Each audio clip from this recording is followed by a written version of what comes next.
TCU has a play in their playbook that from now on, I will only refer to as the offensive Haymaker, because if it connects, I don't care who you are, this one's going to hurt. Oh, yeah, it's Locked On Horned Frogs. Play my music.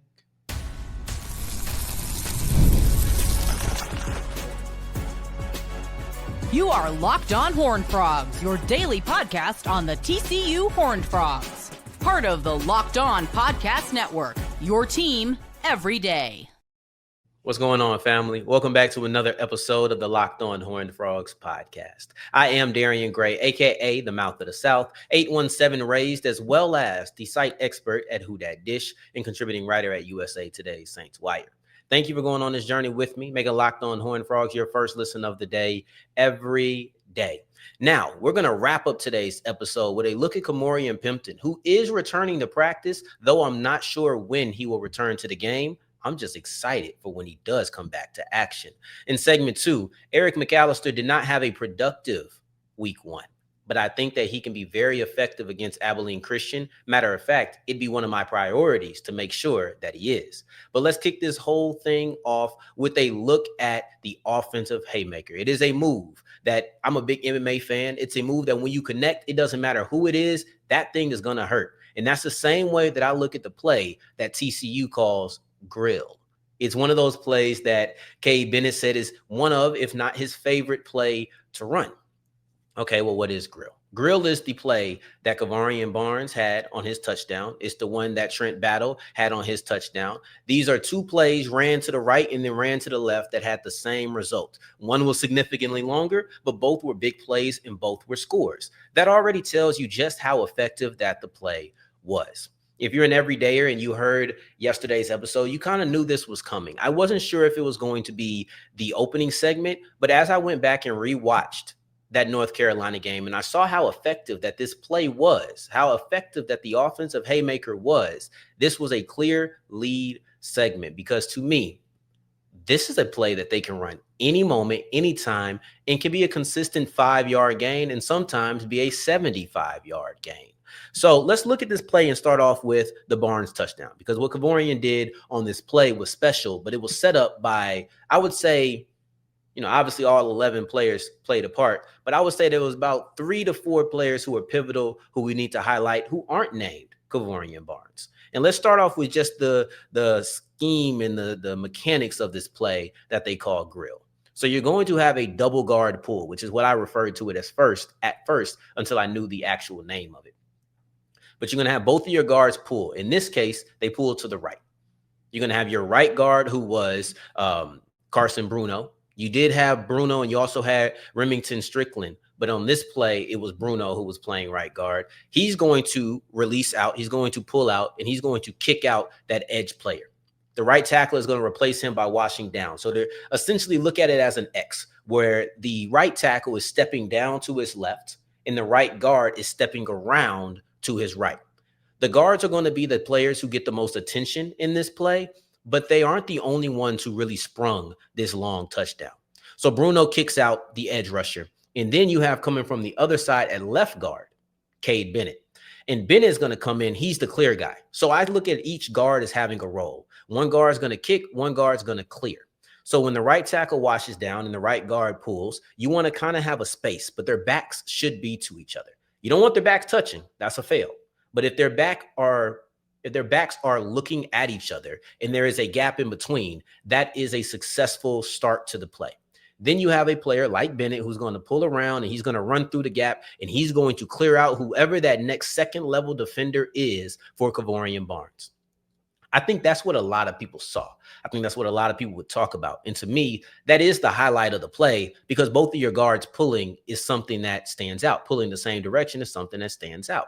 So that's what Bruno and that's what Bennett did on the play. But I mentioned how there's 3 to 4 players who we really don't talk about, and one of which could be the right tackle, I know. But I want to highlight Curtis, because Curtis was comboing with that right tackle. He was stepping down. He was washing down the defender. But there was no help that was really needed. What he did is he looked up, looked for anybody that was moving, and he found a linebacker. And the linebacker was the only other player that was in the box. So you had 5 guys on that line of scrimmage. 5 guys on the line of scrimmage. You had 6 players who were blocking. And you had one other guy in the box. And then you had one player coming from safety. I'm trying to do this off of memory right now. But the point is, all of your offensive linemen were blocking somebody. Your right guard pulled and kicked out the edge rusher. Your left guard pulled and cleared out that safety who came downhill to try to fill the gap. Cleaned him out. That was an easy block. Your tight end, however, is the one who kept this from being a one-on-one versus with Barnes and the linebacker from North Carolina, because Curtis stepped up to that second level, walled off the linebacker, and now it's a 75-yard run. Now you have Eric McAlister, who we'll talk about in segment 2, who he's out there really blocking. And I think that's a great testament because he wasn't having a productive day at that time. It's easy to check out, but you saw how excited he was on this touchdown run. That is grill. You're going to have your play side. You're going to have your play side guard kicking out. Your backside guard is going to come in to clear. You're going to have your tight end kind of go up to the second level and wall off whoever is in the box, whoever is close. Now, they did it again. They actually had done it before twice in the first quarter. It wasn't nearly as much as I thought they did. They had a lot of pulls. They had a lot of tackles pulling. They had a lot of guards pulling, but it wasn't always the double guard pull. You ran it once in the first quarter. And when you ran it, it was a solid lane. It was well done. You had a good kick. You had a good wash down. But the problem came in that somebody blew up the middle, and it felt like you weren't able to get that appropriate clear. And it really didn't matter because Barnes was running through the hole and tripped over. I think at that point it was Strickland. I think Strickland was running the play at that time at right guard, and he was the play side guy. Barnes tripped over his feet. So he went down, but it was still a 5-yard gain. It's consistent. Then you had another one end up being a failure because you did it to the left side. And now, unfortunately, Bennett whiffed on his block. And when Bennett whiffed on that block, you're looking at the edge rusher, who number 2 was very effective in this. I thought they did a tough job when trying to pull out to him. So kudos to him. But he makes a tackle. Once you whiff that block, once you whiff the kick out, it's really difficult. I would say that is one of, if not the most important block, because if you whiff there, it's a tackle for a loss. If the clear out doesn't do an effective job, it's probably a 2, maybe 3-yard gain. But if the kick guard does not block that player, you're looking at a tackle for loss, and that's what you got. Now, I stopped my study when I got to the Trent Battle touchdown because I said I've seen enough. I have seen enough because they ran that same play. First time it was out of pistol with Barnes. This time it was out of shotgun where Battle was offset to the right. He was offset to the right. He only had one touch, and it was a touchdown. But he was offset to the right. They ran the play to the left. Same thing this time. Instead of Curtis, it was Rogers. This time, instead of Bennett being the backside clear guy, he was the play side kick guy. And that was just the difference in the play, but it was the same exact result. And this time, it felt like they walled off everybody. And let me give you the one twist that I did see in this play versus the Barnes play, because they're very similar. One went to the left, one went to the right. You know, we can do the Josh Allen point behind your back situation, but you know, it was pretty similar.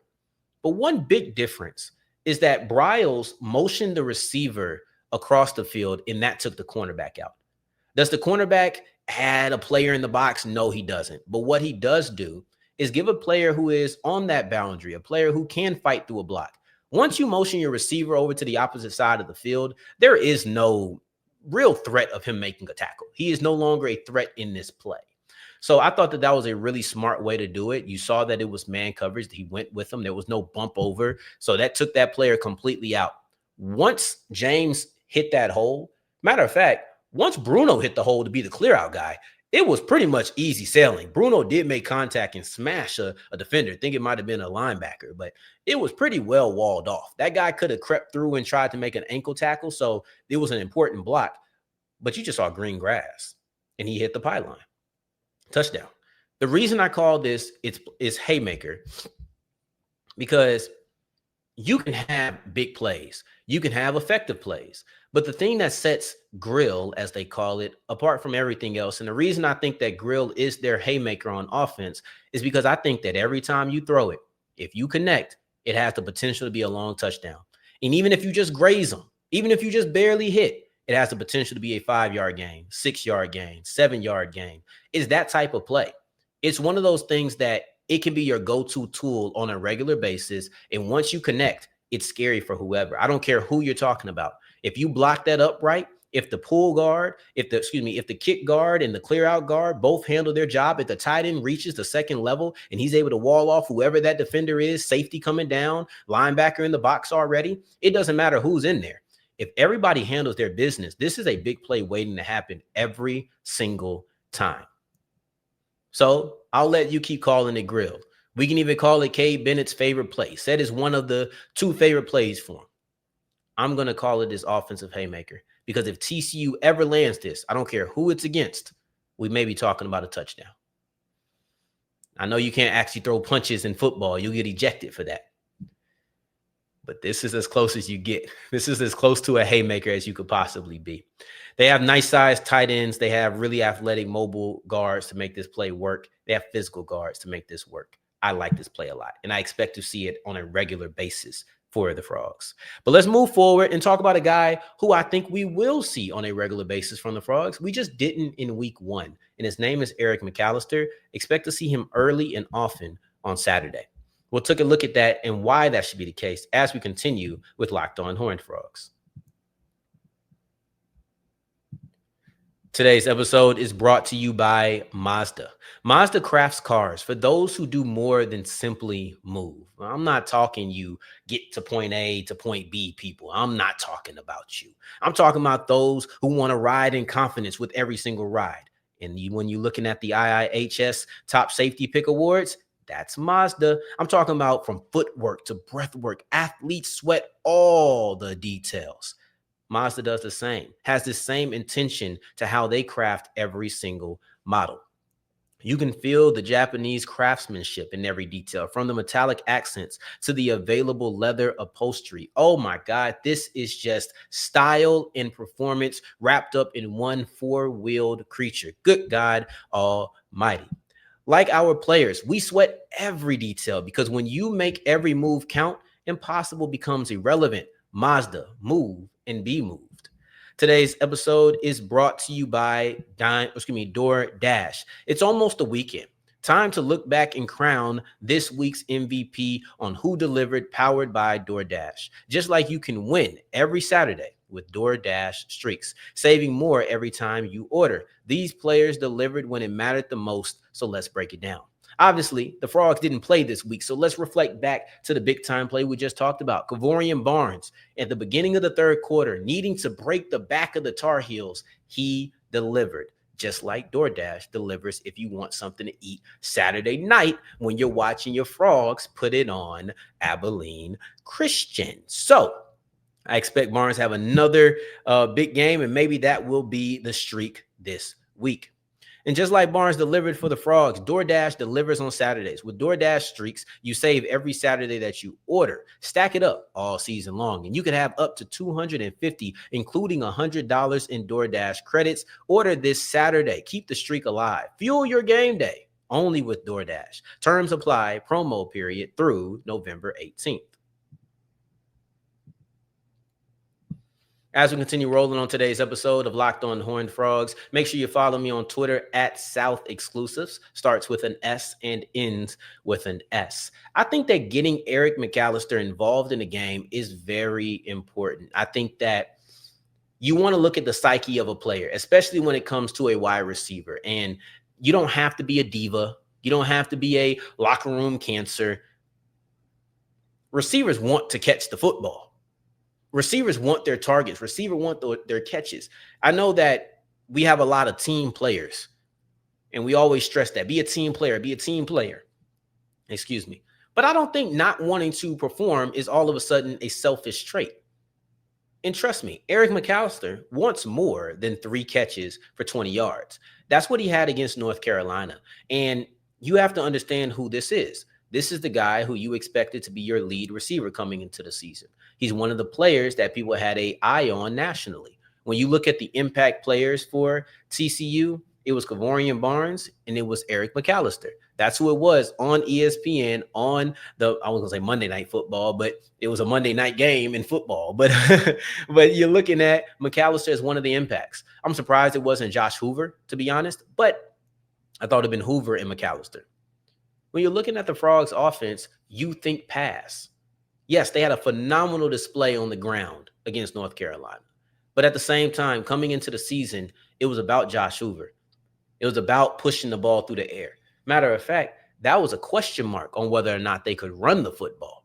So you're looking at the engine, so to speak, of the offense being the passing game. Eric McAlister was expected to be a big part of that, and he wasn't on Saturday or on Monday. That's okay, because that happens during games. That might happen at some point through the season. Again, there's nothing wrong with him having a struggling game. I thought that Thaddeus Dixon did a really good job against McAlister. And I'm sure that there's plays in which McAlister got the best of Dixon and the ball just didn't go his way or whatever. But all in all, when you've seen targets, Dixon did a solid job on McAlister, and North Carolina liked that matchup. TCU liked the matchup of Dwyer versus Allen. So it all worked out because you put up a bunch of points on the board. That being said, I want my star receiver. I want my lead guy, one of my biggest parts of my offense to be in the rhythm.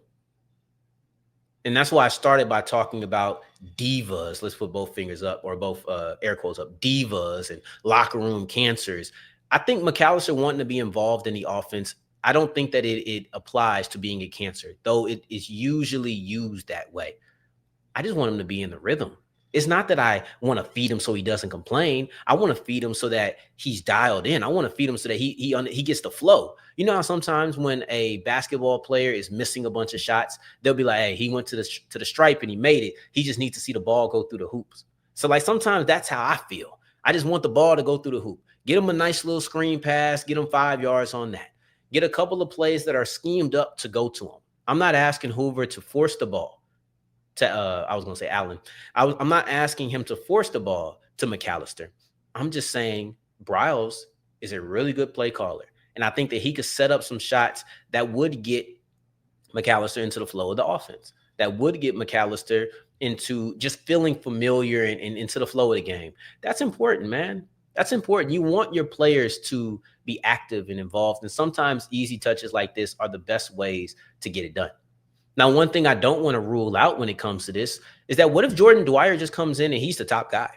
Like, what if everybody's expecting McAlister to be the number one? Everybody's expecting McAlister to be this dynamic receiver. And what if he does all of that as the second best guy on the Frogs offense? I mean, that shouldn't be a problem. We've seen this before where a transfer comes in, or just doesn't even have to be a transfer. It could be a guy who was already on the team where we expect one thing and we end up seeing another. I don't want to rule that out. I want McAlister to get his touches. That doesn't interfere with this. But I do think talking about McAlister getting back on the horse, it kind of rules out the idea that maybe you have your number one receiver in 7. And I think that he is talented and skilled enough to where he could be that. Obviously, he wasn't the guy getting followed by one.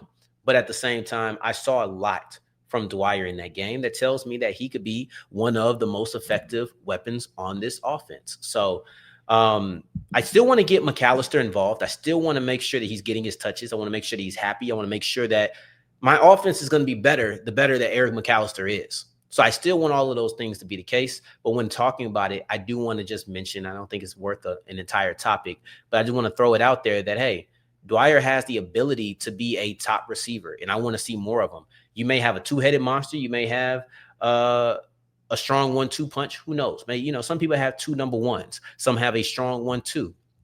Either way, I think that you have some really good receivers for the Frogs, and I can't wait to watch them moving forward. Speaking of moving forward, Ka'Morreun Pimpton feels a lot closer to moving forward and getting to the field. I'm just not sure that his return or his debut happens against Abilene Christian. Whenever it does, though, best believe I'll be seated and watching because I'm very interested in what the tight end could be. Let's get deeper into these statements as we continue with Locked On Horned Frogs. Today's episode is brought to you by FanDuel, and you know what time it is. It's football time. Doesn't matter if it's your Frogs. Doesn't matter if it's your Cowboys. Doesn't matter if maybe you are a Houston transplant. Are you living out in Houston? Maybe you're living out in New Orleans. Maybe you're living out in Minnesota. What a comeback by the Vikings on Monday Night Football, by the way. right? Doesn't matter if you're on the West Coast and it doesn't matter where you are. If you want to put some money down on your local teams, or if you want to put some money down on your favorite teams, or maybe you just think that you're a college football and NFL aficionado who can put some money down on anything. Doesn't matter. Whatever your cup of tea is, it makes sure that you fill it up at FanDuel. Right now, new customers can get $300 back in bonus bets when you put down a $5 bet. And that $5 bet wins. So $300 back in bonus bets. They don't do this often. I've never seen it before. I don't know when it's going to leave. So you need to be proactive. You need to get on it. You need to go to FanDuel. So go ahead and go to FanDuel, cash your first bet. Make sure it's $5 and get $300 back in bonus bets when you win, because you will. Manifestation. Matter of fact, when you get that $300 back or wherever your return is, make sure you talk about it at Monarch Money. Monarch Money is built for people with busy lives. If you put off organizing your finances, Monarch is for you. Most people can't even name all of their financial accounts or even what they're worth. Doesn't matter if it's 401ks, properties, or investments. And when you don't have that full picture, when you don't have everything in front of your face, you tend to leave money on the table. Now, don't know about you. I don't like leaving money on the table, which is why I like Monarch, because it helps me make sure that everything I need is in order. Am I investing here? Am I investing here? Am I trying to make sure that I've saved enough money so that when the Frogs go to Ireland, I can be front row? Who knows? Whatever your reason for saving, make sure that you have it with Monarch. So don't let this financial opportunity slip through the cracks. Use the code LOCKEDONCollege at monarchmoney.com to get half off your first year. That's 50% off your first year at monarchmoney.com with the code LOCKEDONCollege. As we're wrapping up today's episode of Locked On Horned Frogs, I appreciate you for making this your first listen of the day every day, making it all the way to segment 3. And I thank you 2 times for that. Thank you. Thank you. Ka'Morreun Pimpton returned to practice last week. I just don't know when he's going to return. In the words of Coach Sonny Dykes, didn't necessarily make me the most optimistic that return would happen on Saturday. I do think that facing Abilene Christian will be a great time to return, but I don't necessarily know if that's what's going to happen. In saying that, I want to be clear. I don't disrespect Abilene Christian at all. I just think that TCU is the better team. I think that TCU is the bigger team. I think that they're supposed to win this game. So when I say that this should be a game you win, I don't mean to be disrespectful about it, right, to Abilene Christian at all. I think they're a talented FCS ball club. Ka'Morreun Pimpton, however, I think would benefit from playing in this game with a little bit lower stakes, going against a lower level of competition. Why don't I think that he'll get this? Because I did say he returned last week. A lot of times when a player returns, it may take him a week to get under or get back on the field, but it'll be that time by the time Saturday rolls around. I don't think it happens because I'm looking at the words that Coach Dykes said during his press conference. So let's read some of these quotes. He says, talking about Pimpton when I say he, or when he says, and quote, when I say quote Pimpton, I'm just going to say Pimpton. Anyway, too many he's. Pimpton's trying to catch up quickly. Just got to get him healthy. Got to get him enough reps to get back under his feet a little bit. I'm seeing some things that are promising. Just got to continue to see him consistently. These are the things that Coach Sonny Dykes is saying about tight end Ka'Morreun Pimpton. And this is a guy who missed a lot of time. He missed a lot of time. But I want to run through these quotes again. Does that sound like a player who is on his way back in half a week? He's trying to catch up quickly. Just got to get him healthy. Got to get him enough reps to get back under his feet a little bit. I'm seeing some things that are promising. Just got to continue to see him consistently. That to me sounds like a player who needs at least another week to get healthy. That to me sounds like a player who is more likely to make his debut versus the Mustangs as opposed to against Abilene Christian. That's what it sounds like to me, because once you start talking about he's trying to catch up, that means there's a lot of things that he hasn't grasped yet. When you start saying that got to get him healthy, he's still not at that point. Got to get him enough reps to get back under his feet a little bit. He still isn't settled. He hasn't settled yet. Got to see him consistently. I don't think that we should be counting on any player to play, especially somebody who is entering the program and has missed as much time as Pimpton has missed without being there consistently.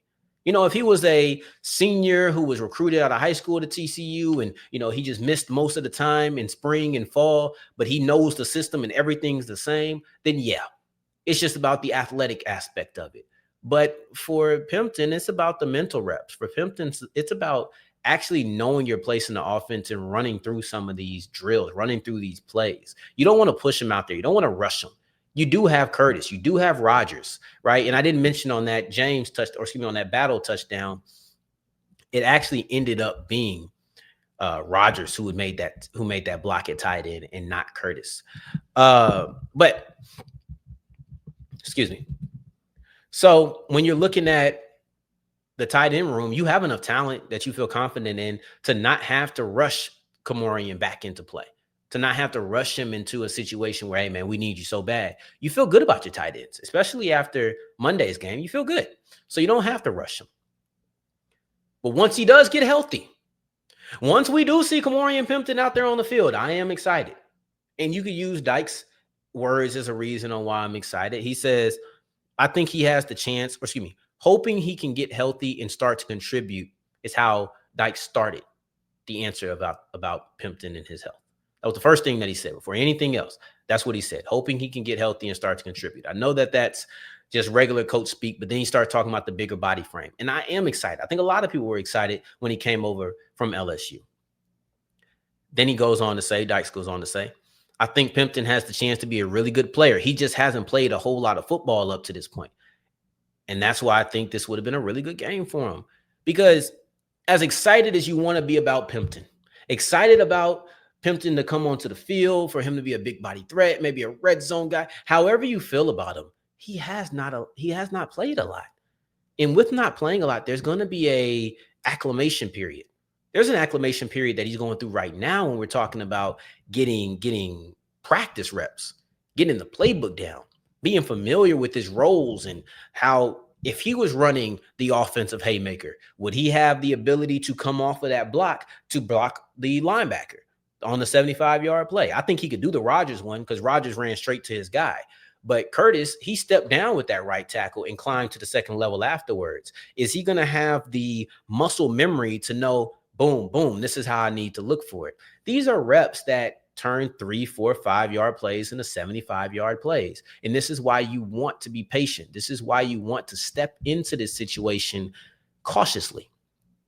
He needs reps. I'm excited for when he gets on the field, but he needs reps. Point blank, period. At some point, we'll see him. Is it against SMU?